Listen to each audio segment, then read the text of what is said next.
أعوذ بالله من الشيطان الرجيم. بسم الله الرحمن الرحيم.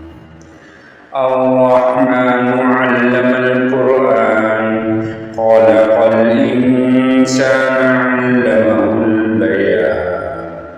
الشمس والقمر بحسبان والنجم والشجر يسجدان والسماء رفعها ووضع الميزان ألا تطغوا في الميزان وأقيموا الوزن بالقسط ولا تخسروا الميزان والأرض وضعها للأنام فيها فاكهة والنخل ذات الأكمام والحب ذو العصف والريحان فبأي آلاء ربكما تكذبان.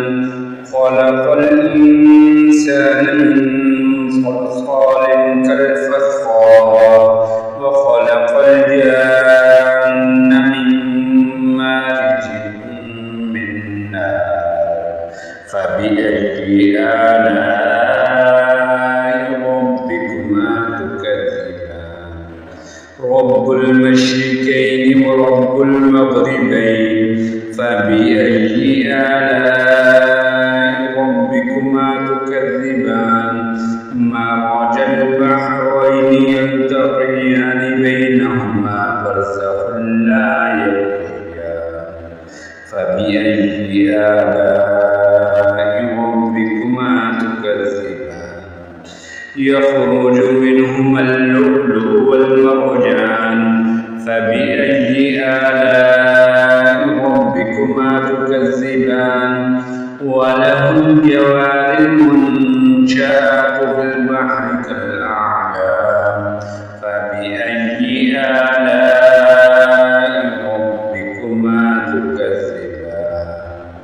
كل من عليها فان ويبقى وجه ربك ذو الجلال والإكرام فبأي آلاء ربكما تكذبان. يسأله من في السماوات والأرض كل يوم هو في شأن فبأي آلاء ربكما تكذبان. سنفرغ لكم أيها الثقلان فبأي آلاء ربكما تكذبان. يا معشر الجن والإنس إن استطعتم أن تنفذوا من أقطار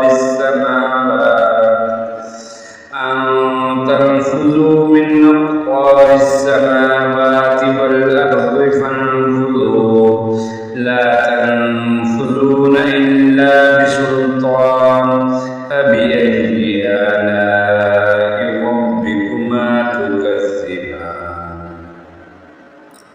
يرسل عليكما شواظ من نار ونحاس فلا تنتصران فبأي آلاء ربكما تكذبان.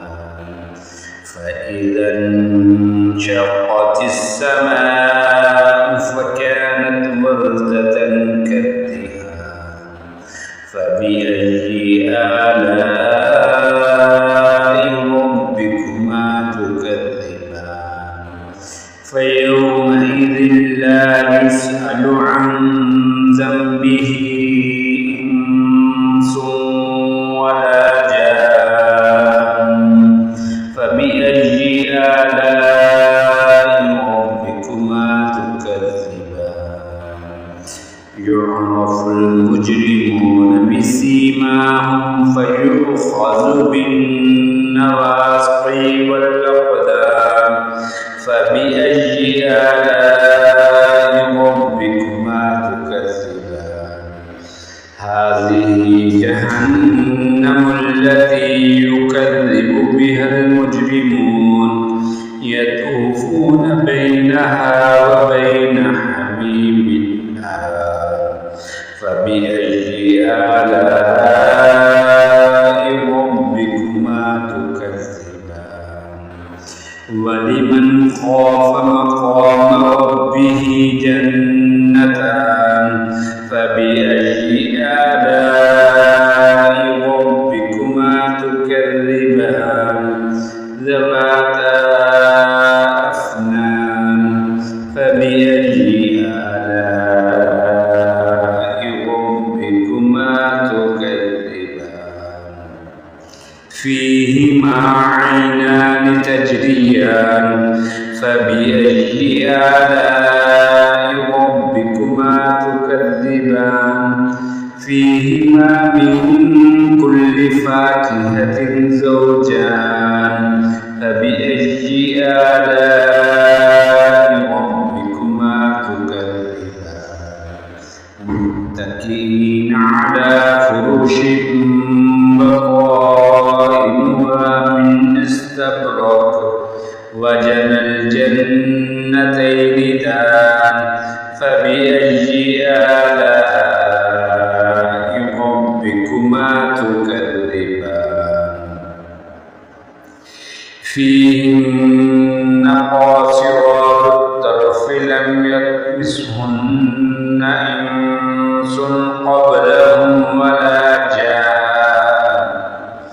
فبأي آلاء ربكما تكذبان كأنهن الياقوت والمرجان فبأي آلاء ربكما تكذبان هل جزاء الإحسان إلا الإحسان فبأي آلاء ربكما تكذبان ومن دونهما جنتان فبأي آلاء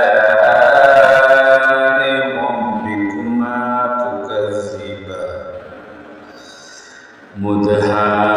مدهامتان فبأي آلاء ربكما تكذبان فيهما عينان نضاختان فبأي آلاء ربكما تكذبان فيهما فاكهة والنخل ذات الأكمام فيهما فاكهة ونخل ورمان فبأي آلاء ربكما تكذبان فيهن خيرات حسان فبأي آلاء ربكما تكذبان حور مقصورات في الخيام فبأي آلاء ربكما تكذبان لم يطمثهن إنس قبلهم ولا جان فبأي آلاء ربكما تكذبان متكئين على رفرف خضر وعبقري حسان فبأي آلاء ربكما تكذبان تبارك اسم ربك ذي الجلال والإكرام